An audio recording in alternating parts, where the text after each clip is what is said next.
ग्वालियर सरपंच विक्रम रावत की जघन्य हत्या के बाद घटना का सीसीटीवी फुटेज मिला है, जिसमें लगभग आधा दर्जन बदमाश मृतक विक्रम रावत पर गोलियां दागते दिख रहे हैं।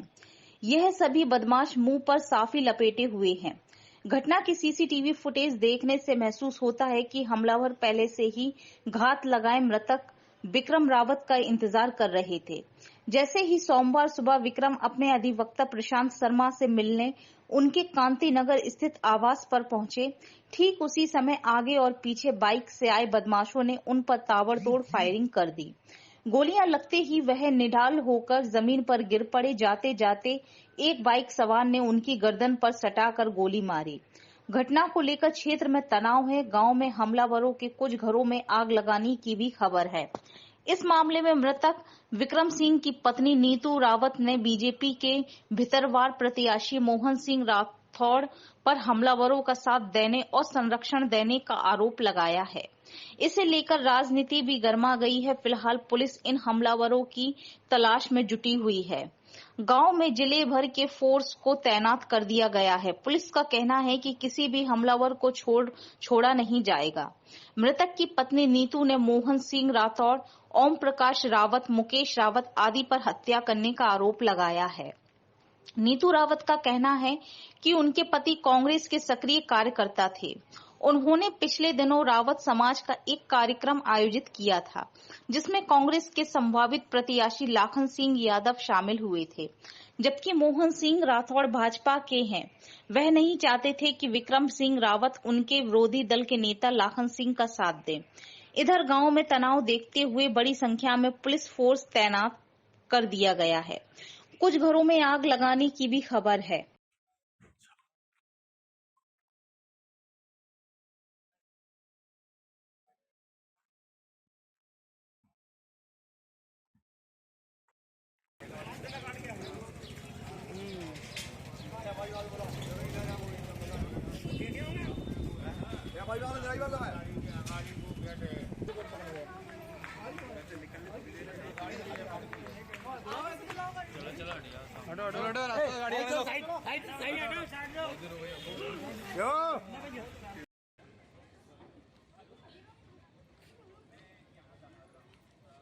पीछे हो जाओ। अरे मानो ये पीछे हो जाओ, पीछे हो जाओ।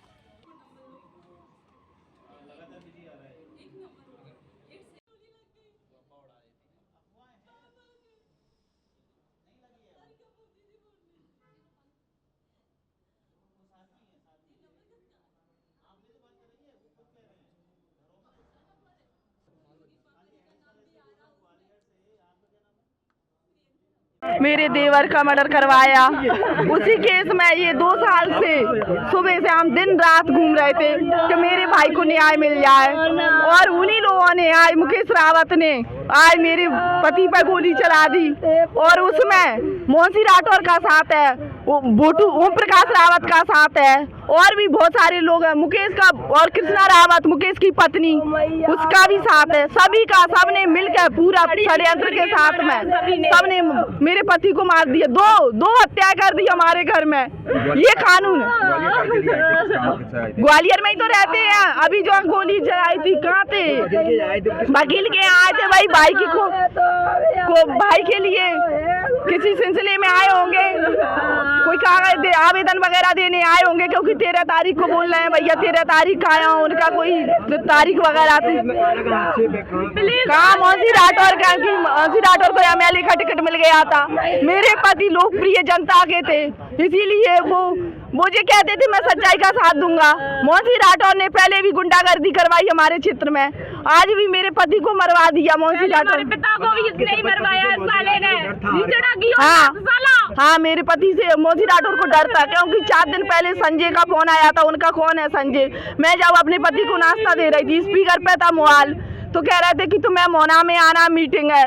मेरे पति ने कहा था सुनो, उसी रात हमारे घर में, हमारे गांव में एक और आपस में लड़ाई करवाई मोहन सिंह राठौड़ ने, और उन्होंने खुद बोला था कि तू अगर मजाक नहीं देगा तो तुझे गोलियों से भून देंगे। उन्हें बोला था, ने खुद बोला है फोन पे, फोन लगा के। मोहन सिंह राठौड़ ने बोला था तू वोट नहीं देगा तो मैं तेरे को मरवा दूंगा। अभी वहाँ पे हमारे 3 एडिशनल एसपी हैं और 4 डीएसपी हैं और लगभग 200 के आसपास का फोर्स है।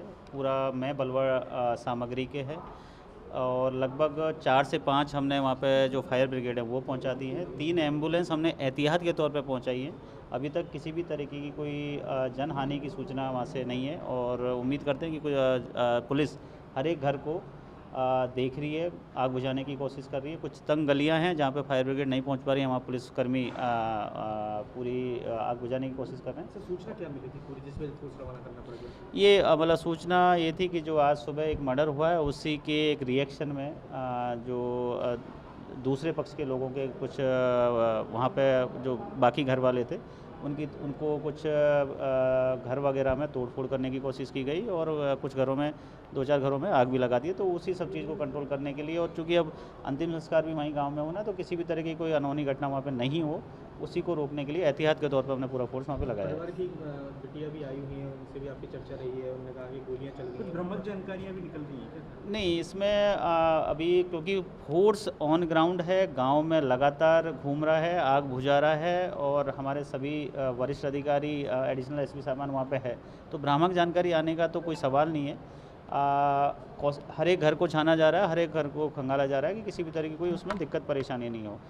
दूसरी जो अभी महिला आई हैं उनको अभी उनके पिताजी, क्योंकि अब ऐसी एक पैनिक की जो गाँव में जो लोग बाग हैं वो थोड़े से दूर चले गए थे अपने गांव को, घर को छोड़ के, तो अब उनके पिताजी से उनका संपर्क नहीं हो रहा है। हम कोशिश कर रहे हैं कि जो उनका घर है वहाँ पे उनके पिताजी से संपर्क कराने की कोशिश कर रहे हैं। सर ये जो सुबह मर्डर हुआ है उसमें कोई अपडेट आया, कौन आरोपी है, कुछ पहचान हो पाई है? नहीं, अभी ये जितने भी थे 5 लोग इसमें थे, 2 पीछे से आए हैं, 2 आगे सामने से, 3 सामने से आए हैं, सबने मुंह पे कपड़ा बांधा हुआ, तो आइडेंटिफाई अभी नहीं हुई है। क्राइम की 4 टीम इसमें लगी हुई हैं और पहले भी इस तरीके का जो हमारे अधिकारी इस केस में कहीं थोड़े बहुत जानते थे वो भी हमने इसमें लगा दिए हैं। सीसीटीवी फुटेज, स्मार्ट सिटी और सब जगह लगातार टीमें काम कर रही है। उम्मीद है कि जल्दी से जल्दी आरोपियां पकड़े जाएंगे। सर ये किस वाहन का उपयोग किया था इन बदमाशों ने? दोनों, ये जो 5 बदमाश थे दोनों बाइक पे मतलब 3 लोग 2 बाइकों पे थे और इसके पीछे भी अगर कुछ और भी आगे पीछे कुछ होगा तो वो अभी पूरा इन्वेस्टिगेशन का मैटर है। कोई सीसीटीवी आया है घटना का? सीसीटीवी फुटेज हमारी टीम, मैं जैसा बताया कि हर एक उस बिंदु को खंगाल लिया। सीसीटीवी फुटेज कंट्रोल रूम से, लोकल जहाँ घटना स्थल है वहाँ से और उसके अलावा स्मार्ट सिटी से लगातार हम सीसीटीवी और कुछ साक्ष्य एकत्रित कर रहे हैं और उसमें कोशिश कर रहे हैं कि उनको आइडेंटिफाई किया और जल्दी से जल्दी उनको गिरफ्तार किया जाए। कहा जा रहा है जो पुरानी रंजिश थी वही परिवार है, इस तरह के एलिगेशन है, ये अभी कह सकते हैं क्या? नहीं, अभी इसमें देखिए ये कहना भी बिल्कुल भी जल्दीबाजी होगी कि इसके पीछे है कौन, लेकिन अब परिवार वालों का इसमें कुछ कहना है। उस चीज़ सारे बिंदुओं को हम ध्यान में रखे हुए हैं और लगातार उसी बिंदुओं को रखते हुए, ध्यान में रखते हुए, और कुछ उसमें दूसरी कोई चीज़ भी आएगी तो सारे बिंदुओं को हम खंगाल रहे हैं, तो उस हिसाब से। बीजेपी नेता का नाम नहीं, ये देखिए अभी पूरा जो परिवार है गहरे सदमे में है। हमारी सबकी संवेदनाएं हैं। इस तरह के कृत्य को किसी भी तरीके से जायज़ और नाजायज़, मतलब बिल्कुल जायज़ नहीं ठहराया जा सकता। ये अपराध है और अपराध की तरह हम इसको ले रहे हैं। इसके पीछे कौन है, क्या है, इसके बारे में अभी पुलिस की तरफ से हम कोई कमेंट नहीं करेंगे जब तक हमें आरोपी नहीं मिल जाता।